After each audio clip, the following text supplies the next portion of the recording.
John, the first thing I have to say is the Italians must be fairly happy this season. They've got Lewis Hamilton going to Ferrari and Marc Marquez going to Ducati. Obviously, Ducati doesn't have the pedigree of Ferrari in terms of history and so forth, especially MotoGP. They've only won with Casey Stoner in 2007, and since recently with Martin and Pecco the last 3 years. Other than that, it's always been Honda, Yamaha, basically, Aprilia and so forth. So how do you think the Italians are feeling about their motorsports prospects this season? It's got to be pretty good. I think that the Tifosi don't care. I mean, I don't care what anybody says. You know, the Tifosi love Ferrari, and with Ducati, I don't want to say this, but I'm going to say it. I think it could be a really boring season after watching the first race. Right. Mm-hmm. Yeah, I don't think Lewis is a question mark because we don't know how good the car will be versus McLaren, for example, and so forth. But it'll be interesting to see how he does. But back to MotoGP and Marc on the Ducati, his crew chief last year, Frankie Carchetti, just basically said, you're not going to be prepared for what he can do on the factory bike. So let's get Marc out of the way first. How far do you think he would have been ahead if he didn't have to do that tire pressure thing and sit behind Alex for most of the race? Oh my God. I think 6 to 11 seconds easily, depending on how he wanted to control the race. Speaking of that, we're seeing a very different Marquez this year. Marc Marquez this year, and he's not on the blistery edge and then backing off. He's working up to it a little bit. That shows maturity, but just deadly accurate in his riding. Yeah, he said for the tire pressure, people were saying, well, did Ducati make a mistake? They kind of knew he would be in front, so why did they adjust it properly? But he said that he used 3 different riding styles during the race, and they need to be familiar with how he adjusts to the tires and so forth. So that's a bit of an adjustment we're seeing in real time live, and he still won the race. He's a phenomenon. He's just that much, a little bit better, or maybe a lot better than every other rider currently in the series. And like you said, is he going to win almost every race? And if I go back to 2019, where he finished every race in first or second, and he DNF'd one race. So everything else was, I think it was 12 wins and 7 or 9 second places and 1 DNF. But that was an exciting season because the bikes they didn't have all these devices yet. Right. And they didn't have as much aerodynamics. And so the racing was a lot closer.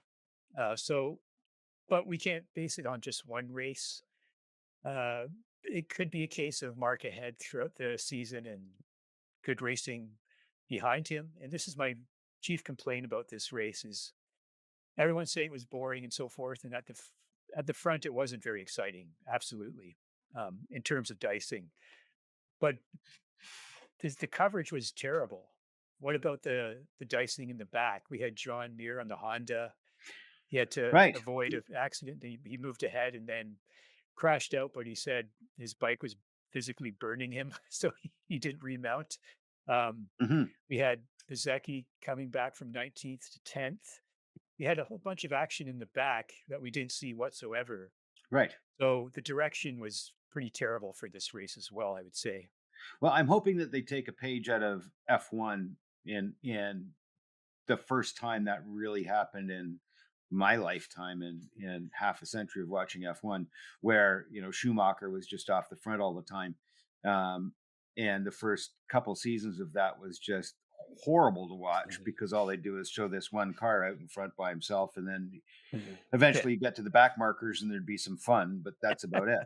Yeah. And hopefully they take a page out of that book, because it took them a couple of years. But after a couple of years, they went, okay, you know what? He's out in the front, fantastic. We've got to cut to him every now and again for the sponsors, but other than that, let's go and watch the real racing, because there was Mhm. some real racing going on in the back, clearly. And Yeah. and yeah, we need to see that. We really need to see that, because that's what this is all about. This is why we watch it. And it seems to be that MotoGP changes director per race. So one race will have great coverage of downfield, and one race we won't. So they need to solve that issue. Liberty is delayed in taking them over till probably midsummer. They're saying from European Union type of um, or the Bureaucracy, European. Yeah, they want to make sure everything's good. right? Uh, so we'll see how that goes. But I think they must be for Mark. Mark has the personality for marketing, don't you think? That he could be the face of this sport for he, marketing it. he can definitely take it to another level. I mean, how many Mhm. racers do you see that, like Mark, that always seem to be smiling? Yeah, He's yeah, sort of like Danny Ricciardo, only he's out the front. and hmm and what a fantastic poster boy for, or poster man for this sport. yeah.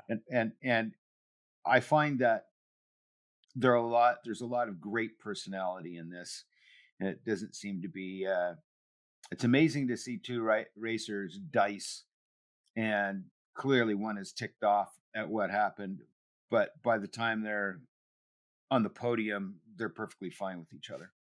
hmm hmm Yeah, Yeah. So Pecco. Uh, so in the race, he was 2.398 right. seconds behind, and in the sprint, 3.4. Uh, he doesn't hide his emotions too well, and he's a very analytical and precise rider. As soon as their setup isn't perfect, he usually suffers. He still gets results. He still got two third places, but he must be feeling he's going to be able to see all the data and so forth. I have faith that he's going to do well, but he didn't look happy, did he? Oh God, no. And he's going to have to pick up the No. pace. That's all there is hmm to it. He should be able to, if they're sharing data. He's going to learn a lot. He's going to learn a lot from Mark. Yeah. Hopefully they are sharing that, and Yeah. hopefully, the two get along well. I can't see that happening, because Mark seems like the kind of guy that um, isn't going to meld well, I don't think, with Pecco. hmm But Oh yeah. yeah, yeah. But I mean, who knows? We'll see. I think Mark doesn't really have to care about his teammates, as far as I can see from his past. So, will he challenge Mark? Remains to be seen. I mean, this I is the hope top so. level. You've got to measure yourself against the best. That's what the top level of motorsports is about. F1 and MotoGP for two wheels, and Pecco's been really, really good, and Mark's going to make him better, hopefully, and hopefully we see some good races between them. But another surprise was Alex. I mean, he took to the Oh, no GP24 right kidding. away. In testing, he took to it right away, and he looks like a transformed rider. And he beat Pecco too. So Unbelievable. that's pretty significant. The first brothers to finish first and second in history in MotoGP, Hmm. and Alex took about 5 years to win his Moto2 championship. He's a slow builder, and he's a slow builder in Moto3 too, but he did win a Moto3 championship. I don't think he can win a MotoGP championship because of guys like Mark and Pecco, but on the right I don't bike, know. and he's really improved, and he really likes his bike. So I expect to see Alex winning a couple races at least this season. You were impressed as well, weren't you? Oh my God. I think that he's got the ability to be a champion from the way he rode that Mhm. that race. I mean, he's got a phenomenal phenomenal ability. Clearly, he's got his confidence Yes. entirely there, and the only thing that's going to hold him back is his brother. So, Yeah. And I think he's kind of a tall guy for a rider as well. I don't know how much of a factor that is, but he did very well. And then again, the big surprise for a lot of people, I wasn't. I was a bit surprised, but I was looking forward to Ogura, the Moto2 champion, me coming too. into to Trackhouse on that wonderful Gulf livery. It was nice to see that, wasn't it? Yeah, yeah. And to finish fourth in the sprint and then fifth in the race as a rookie, the way he rode was like a veteran. Very smooth, and Hmm. he's I watched him a bit in Moto 2, and he always had a brain for racing. There's people who are fast, but people who understand how to race and then have the speed as well is really impressive. So I was really impressed by Iogura. Um, Davide Brivio, who not Davide Brivio, or was yeah, it is Brivio. I'm getting my Davides mixed up. The one in Ducati. But anyways, uh, he signed Ogura when everyone was expecting him to sign an American because Trackhouse is an American team. He also brought Joan Mir into Suzuki and they won the championship. He brought Valentino Rossi into Yamaha. He went to Alpine for a few seasons and then he got kicked out of there and he's back in MotoGP. And signing Ogura was just a great decision and it worked out right away. So very nice to see a rookie do well. And another thing is Jack Miller Oh, suff- suffering last year on the KTM, but he said as soon as he got on the Yamaha, he loved the front end. The back end isn't vibrating all the time, so he's not trying to vibrate him off the bike. He crashed during the sprint, and then during the race, the fairing came loose halfway through, so he's holding it on while he was riding. So he slipped back to 11th, but he was the top Yamaha rider. And again, just like Alex, as soon as he gets on the right bike, that's good for him. A completely different result. And I think Miller's going to be great for Yamaha developing the bike and showing them where to go with it. What do you think of Jack? I was so disappointed when he lost the front end and crashed out, lost his front wheel and crashed out. Hmm. Um, but I agree. I mean, he was riding brilliantly. I've seen it in the past, but he never seems to, Yeah. you know, make it to the end. He crashes out a lot. So Yes, he hopefully that does. doesn't happen this year. Hopefully that he can gather it up. Yeah, Hmm. I was impressed with his ride. Um, Yeah. the only person I think I was disappointed with Hmm. was Pecco. I was expecting more from him. I was expecting him to be closer to Mark. Right. But other than that, I think that most of the riders were pretty phenomenal. And like you said, to Agura coming in, his placing in the top on his mark, that's pretty Yeah. incredible.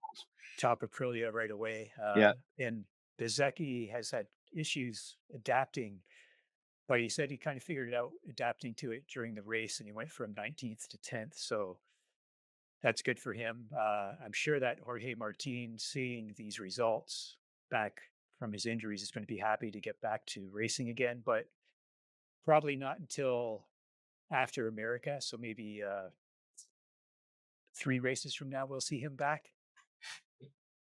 Uh, other thing was the Honda improvement. Given that Mir finished ninth in the sprint and he was up to sixth during the race before he crashed out. Again, the heat, some riders were physically burned, and Raul Fernandez on the other track house had to retire because he said the brake handle was too hot to use anymore. Like that's the one thing that we don't see from racing is the physical suffering in the heat.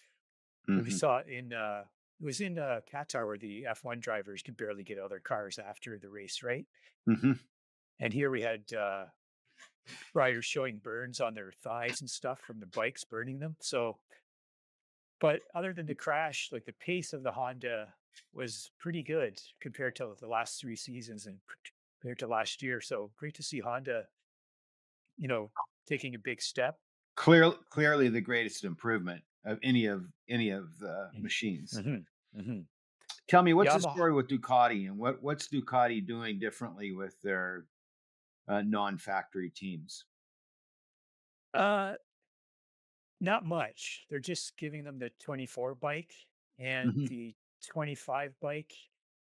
It goes to Mark, Pecco, and Morbidelli in VR46. No, sorry, Fabio D'Antonio, but he's injured at the moment. He's got a broken collarbone, so he didn't do too well during the race. Hmm. But they're using the same chassis and motor, and there's just only some slight differences on the GP25. And then in a few races, they'll introduce some more differences on the GP25. So Okay. just slightly different. The 24 was so good that in the new engine, they said they just discarded it during testing. So we're going to stick with the 24 because there's a 2-year freeze on engines from Ducati, KTM, and Aprilia because they don't have any concessions or they're not in the low end concession part, Right. whereas Yamaha and Honda can still continue to develop their engines. So Ducati and KTM and Aprilia, I believe, are all frozen for the next 2 years until the next rule set comes out. Okay. Yamaha had a little bit of improvement. We saw that with Jack. Fabio Quartararo was nowhere. He didn't like the front end. And Jack, upon seeing his data, said, "Well, of course he doesn't. He's too extreme on that front end. He's not doing it properly." Um, and this brings me back to KTM. They did not do too well. Um, No, not as well as I expected. no, they're trying too many parts. They seem to be like a tech, like let's try to tech up the bike so much, and they're a bit confused, and so like, and they're saying there's mass damper in some of the bikes, not the others, and they're trying different things and so forth. Pedro Acosta crashed a lot during testing, and he crashed again during the race, and basically he's trying to get the best out of it and goes beyond the limit. Um, Enea Bastianini, though, interesting. He was having a very, very bad time in testing. When the race started or when this event started, he said he had a 0 out of 10 feeling for the bike. Eh, But by the race, he said, every other KTM rider was riding it violently, like forcing it and stuff like that. And he said, well, I just went to my riding style, rode it smooth, and he improved tremendously. And I think he made up 9 places during the race. So it's going to be interesting to see, like a violent style with Acosta and a smooth style with Enea, and see how Binder's pretty violent too. See how that all works out between them. Maverick Vinales is nowhere as well. Um, and they have all those financial issues. So KTM was my big disappointment, and most of the riders, except for Enea, kind of figured out how to ride the bikes. We'll see how that goes forward. well, he had a big Bastianini had a huge improvement from the sprint. Hmm. The Yeah, sprint. He was a back marker almost. Um, yeah. to change gears a little bit, what's your take on Martin? Does he have a chance? Missing races? Do you think he can still come back and be a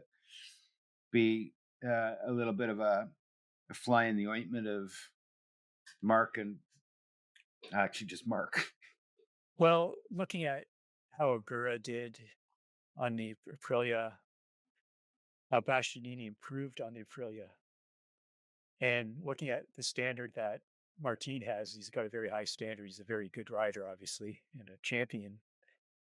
Yeah, I think he's in for a few wins here and there if the Aprilia is consistent at different circuits. There's riders who like certain circuits, and then Yes, there's bikes that like certain circuits, yes. right? Championship, though, he's going to miss the first 3 races at least, and the first 3 races are at Marc Marquez specialties. So Argentina's next. He's won there a lot. And then there's Cota, where he won for the first 6 times he raced there in a row. So Mark's probably going to have a lot of points in the first 3 races. So I don't see anyone catching up to him who misses races. And that's the key to, and I think this is one of the big differences between four wheels and two is if you get injured, you could lose everything very easily. Like your whole year Yeah. could be gone, right? So if Bart gets injured, that could screw his championship, Pecco. So Martin's going to have to not get injured at all to mount a To be comeback, right. right? Yeah. So, and if Mark does win the first 3 races, sprint and uh main race, that's 37 points times 3. Right. It's a lot of points, Yeah. right? So, we'll see how that goes. The So other plot, the other thing is can Pecco step up? mhm, yeah, I think he can. I don't think any rider's at Mark's level, but he has been challenged before. You just have to be at your very best at all times when you're fighting Mark. And Pecco's done really, really well. He's come back from bad races over and over and over again. So I hope that he raises his game, and I hope Mark helps him raise his game, and we see some great races. But if we don't, then that's going to be the nature of this season, and we need a guy like Fabio Quartararo on the Ducati to challenge Mark, because I think after Mark, Fabio is probably the most gifted rider, and with his experience now, maybe he can ride better when he gets on a good bike again. So we'll see. But anyways, I say I'm going to rate the entire event a 5 because some interesting things, but not a very interesting race. And the rider of the race, it's between Mark and I'm going to give it to because we expect this from Mark. I's a rookie. And he just did a spectacular job. Mark did too, but I'm going to give it to That's not What are your fair. what are your ratings Well, and that's your exactly what rider? I was going to say. So that's not fair. It isn't exactly what I was going to say. I think that Alex is my rider of the of Hmm. the whole event, not just the Yeah, race, but the sprint and qualifying and just yeah, he was brilliant. yeah, So I'd have to give it to Alex, and the poor guy is definitely in the shadow of his brother. And that makes it yeah, even tougher, I think. I'm yeah, so proud of my brother. I'm proud of my brother because is a difficult. I think it's very difficult to be the brother of. I mean, the pressure that he get. I mean, he started in Moto2 with not so good feeling, but the team believe on him, and then in the end arrive. But it's not easy to be the brother of. And what about a rating for the whole event? Give it a 3. A 3? A Okay. 3. Just You know what? There. It could be because there's a certain excitement about the first race. yeah. It's always there, and I left the race thinking, I really don't want a season like this. I really don't want a season where there isn't, dicing um, you sort of brought me back by saying, yeah, it was lousy coverage and they didn't cover the dicing. As soon as they cover the dicing, man, it's that if they covered the dicing, I probably would have put it at about an 8. Yeah. Yeah. But yeah, it that part of it disappointed me. I found it quite boring, actually. Yeah. Yeah, I'm sure it'll be better. I'm sure we'll get some good races. It's just that, there's always stinkers in every series basically, but it is disappointing to start out that way. But and that's just the way it Ogura goes. was kept it up there. Just Hmm. watching him was delightful, and the commentators were just blown away by him, which made added a little bit of excitement to it. Hmm. Yeah.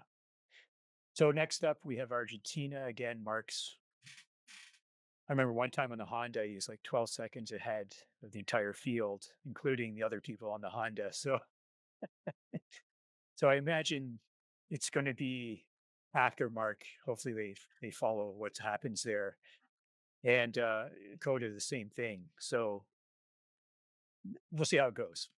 But That's nice time. weekend after next, correct? Weekend after Yes. this. Yes. Isn't So that this the weekend, first? nothing. Isn't that the first F1 race as well? I think so. Doesn't the F1 race start at the end of the month? Maybe. I can't remember. Who cares? We're not Anyways, talking about that. no. All right. So we'll see you again for Argentina, John, and talk to you then. Thanks, Thanks. Rob. Bye bye.